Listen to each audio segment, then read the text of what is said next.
बिस्मिल्लाहिर्रहमानिर्रहीम। अस्सलाम वालेकुम नादरीन, आप यूट्यूब चैनल देख रहे हैं, मैं Imran Khan. Nadreen, field marshal ने मुलाकात की है शिया उलमा इकराम से। इसके अंदर की खबर मैंने निकाली और बड़ी इंटरेस्टिंग खबर है।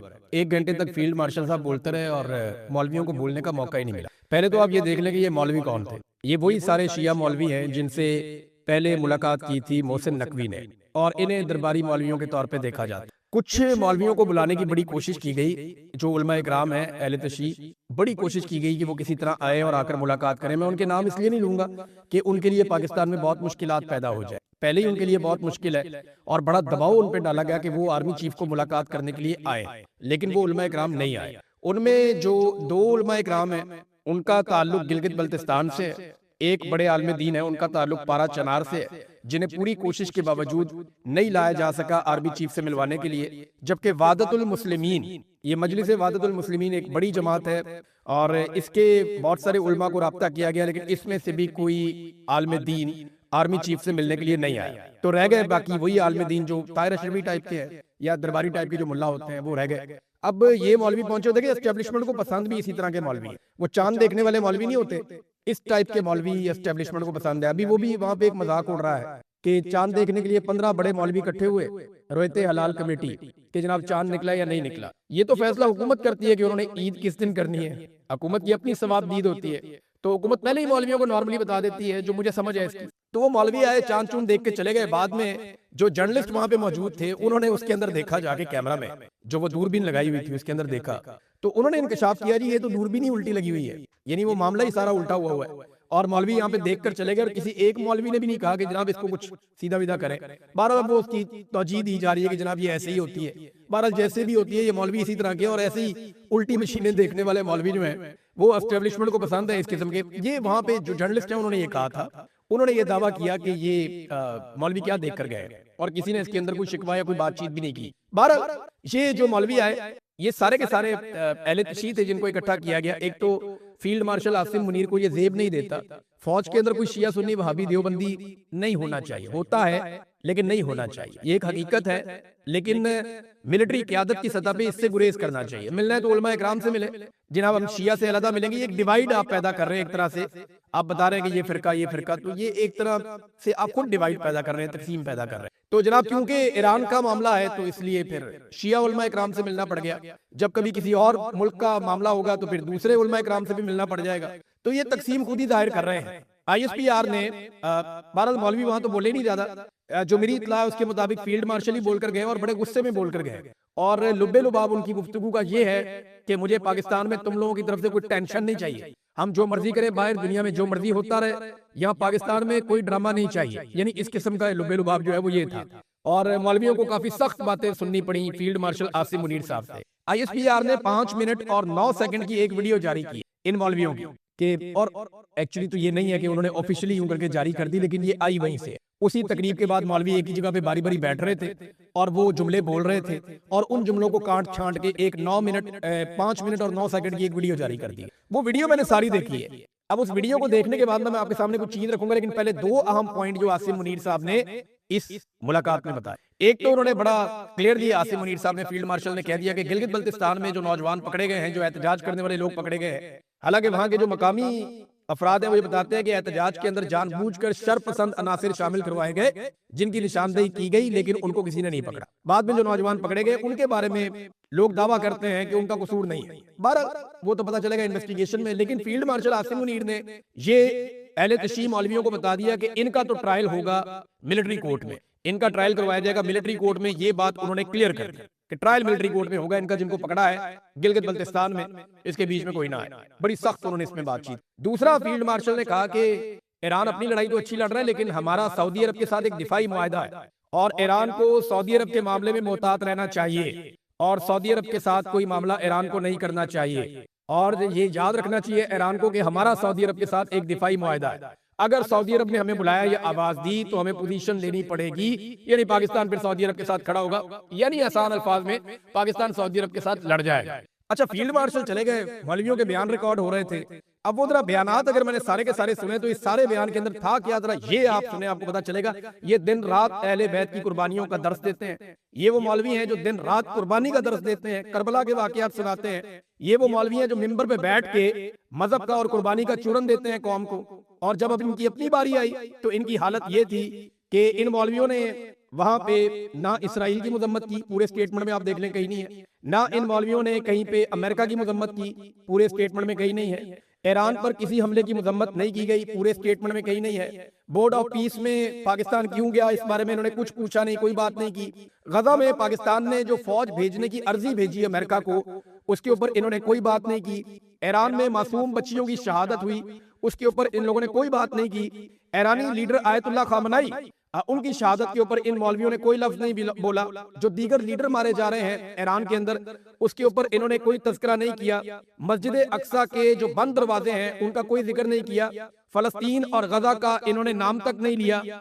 और ये भी नहीं पूछा कि डोनाल्ड ट्रंप को अमन का नोबेल इनाम आप किस खुशी में दे रहे हैं। यानी ये मौलवियों की हालत है, दिन रात मिंबर के ऊपर बैठ के कुर्बानी देंगे, वाकया करबला हमें ये सिखाता है। ये सारा दिन यही करते हैं ना, ये मौलवी कौम को यही बताते हैं। तो अब आप ये देख लें कि इनकी अपनी हालत क्या है कि इनसे वहां पे एक लफ्ज नहीं बोला गया। लफ्ज फलस्तीन, लफ्ज इसराइल, लफ्ज अमेरिका इनसे बोला ही नहीं गया। बच्चियों के कत्ल तक के ऊपर उन्होंने बात नहीं। इनसे बेहतर तो वो यूरोपीय ममालिक में रहने वाले गैर मुस्लिम है जो इस्लाम को जानते भी नहीं है, लेकिन वो इंसानियत के नाते मुजम्मत तो कर रहे हैं, इंसानियत के नाते सच तो बोल रहे हैं, वो जुल्म को जुल्म कहने की जुर्रत तो कर रहे हैं। इन मौलवियों में तो इतनी सी जुर्रत नहीं थी। इनकी शक्लें जरा आप याद रखिएगा कि इन्होंने वहां पे सिर्फ जाके तारीफें की हैं फील्ड मार्शल की, फौज की, और अफगानिस्तान के खिलाफ बात की है। फितनतुल हिंदुस्तान, फितनतुल खवारिज और इन चीजों के बारे में इन्होंने बात की है, लेकिन जो असल मसला है इस वक्त पाकिस्तान का और दुनिया का सबसे बड़ा, उस पर इन्होंने बात नहीं की। और लुब्बे लुबाब ये है कि इन मौलवियों को बता के समझा दिया गया कि खबरदार अगर किसी ने चूं चां भी की, खबरदार कोई अपनी जगह से हिला, बाहर जो मर्जी होता रहे, हम जो मर्जी करते रहे, तुम्हारा कोई काम नहीं है बोलने का, बात कर। बहरहाल वो तो देखेंगे जब होगा तब देखी जाएगी।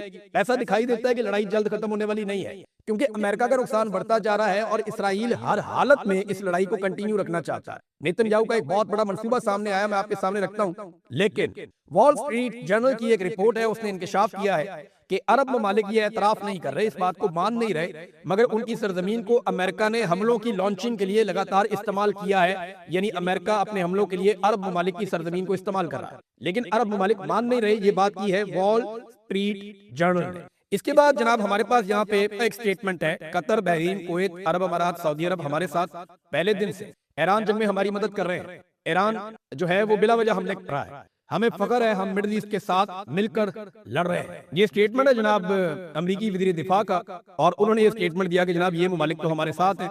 अब वॉल स्ट्रीट जर्नल भी यही कह रहा है, पीट हेग्सेट भी यही कह रहा है, अमरीकी वज़ीर दिफा, डोनाल्ड ट्रंप भी ये बात करता है। बहरहाल सऊदी वज़ीर खारजा का स्टेटमेंट बहुत इंपॉर्टेंट है। तो ऐसा दिखाई देता है कि पाकिस्तान ने अब तैयारी कर ली है और ज़हन बना लिया है कि अगर सऊदी अरब ने आवाज़ दी तो पाकिस्तान इस लड़ाई में उतरने जा रहा है। सऊदी वज़ीर खारजा का स्टेटमेंट मैं आपके सामने रखता हूं, जो इस मौके पर बड़ा अहम है।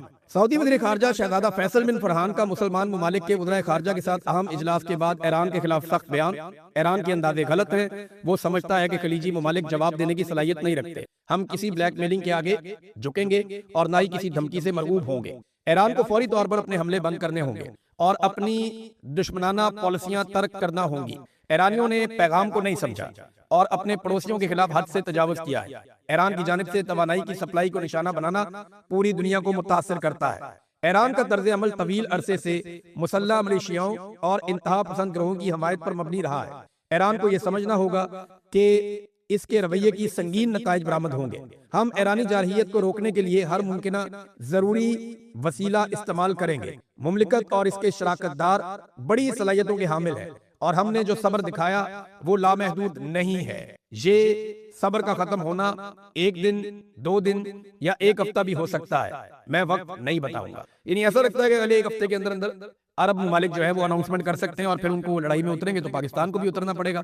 और पाकिस्तान में शिया उलमा इकराम को बुला के आर्मी चीफ ने उन्हें कह भी दिया, एडवांस शटअप कॉल इसको कहते हैं, उनको दे दिए कि खबरदार किसी ने चूं चां की तो हम बाहर जो मर्जी करें। और अमेरिका ने भी बता दिया है, वॉल स्ट्रीट जर्नल ने भी कह दिया कि अरब ममालिक हमारे साथ हैं। उनके वज़ीर दिफा ने भी इस बात की तस्दीक कर दी है। और वज़ीर खारजा जो हैं सऊदी अरब के, उन्होंने एक बड़ा सख्त बयान भी दे दिया है। डोनाल्ड ट्रंप की हालत ऐसी है कि इस वक्त द इकोनॉमिस्ट ने उनकी एक तस्वीर जारी की है और उसके ऊपर एक स्टेटमेंट भी दिया है कि ईरान में जंग डोनाल्ड ट्रंप को कमजोर और ज्यादा गुस्से वाला बना रही है। सदर की सियासी सुपर पावर को कम करके उनकी लापरवाह मुहिम उन्हें मजीद खतरनाक बना सकती है। सोचे समझे बगैर शुरू की गई जंग बड़ा बहरान बन सकती है। अगर ये जंग महीनों तक जारी रही तो इनकी सदारत को जमीन पर भी गिरा सकती है। ये जनाब सदर ट्रंप के बारे में द इकोनॉमिस्ट ने लिखा। इनकी जरा तस्वीर देखें आप कि सदर ट्रंप ने सर के ऊपर एक टोपी पहनी हुई है जंगी, और उसके ऊपर गोलियां उनकी आंखों के ऊपर आई हुई, यानी ताकत के अलावा डोनाल्ड ट्रंप को अभी कुछ भी नहीं सूझ। अब नाज़रीन आ जाए उस बड़े मंसूबे की तरफ जिसकी मैं बात करना चाह रहा था, लेकिन उससे पहले ट्रंप के गुस्से का रीजन क्या है। यहाँ ब्लूमबर्ग की एक रिपोर्ट है कि ईरान के खिलाफ जंग में अब तक अमेरिका के 16 जंगी जहाज जो हैं वो तबाह हो चुके। 16 जंगी तैयारे, ये बहुत बड़ा नुकसान है। हमने इंडिया के 6 गिराए थे, डोनाल्ड ट्रंप ने बढ़ा बढ़ा के 11 तक पहुंचा दिए थे। तो डोनाल्ड ट्रंप के अपने जो हैं वो 16 अब तक तैयारे तबाह हो चुके हैं। ये इंकशाफ किया है ब्लूमबर्ग ने। अच्छा, इसके अलावा उन्होंने ये बताया कि 10 स्ट्राइक ड्रोन्स भी हैं जो तबाह हो गए हैं। 6 अमेरिकी जंगी जहाजों को शदीद नुकसान पहुंचा है, और वो जहाज है जो तबाह होने वाले 16 जहाजों के अलावा है। यानी 6 को नुकसान पहुंच गया, 16 तबाह हो गए, ये तो फिर 22 हो गए। और उनके जो खौफनाक ड्रोन्स हैं बड़े शानदार, वो भी तबाह हो रहे हैं। तो 3 जो जंगी तैयारे हैं वो कुवैत की फिजाओं में तबाह हो गए थे पहले, और 135 टैंकर जो है तैयारे जो रिफ्यूलिंग करते हैं वो भी तबाह हुए हैं। 6 अरकान भी उसके जो है वो मारे गए अमेरिका के। और अभी एक जो तैयारा अमेरिका का गिरा उसकी एक फुटेज भी जारी कर दी है ईरान ने। ये जनाब दिखा रहे हैं कि ईरान ने गुज़िश्ता रात दुश्मन के 4 जंगी तैयारे तबाह कर दिए हैं। ये बात ईरानी फौजी तर्जुबान कह रहे हैं कि 4 तैयारे उन्होंने तबाह किए हैं। और एक उन्होंने फुटेज जारी की है जिसमें 5th जनरेशन स्टेल्थ F-35 तैयारे को जमीन से हिट किया गया। ये F-35 जो है ना दुनिया का सबसे फाइनेस्ट शानदार तैयारा, जदीद तरीन 5th जनरेशन, और इसको रेडार नहीं पकड़ सकते। जमीन से इसको तबाह किया है ईरान ने। ये बहुत बड़ी कामयाबी है। उन्होंने इसकी फुटेज भी जारी की है और उनके ऑफिशियल अकाउंट से ये फुटेज जारी की गई है। अब आ जाए नाजरीन वो खेल की तरफ जो मैं आपको इस वीलॉग में समझाऊंगा।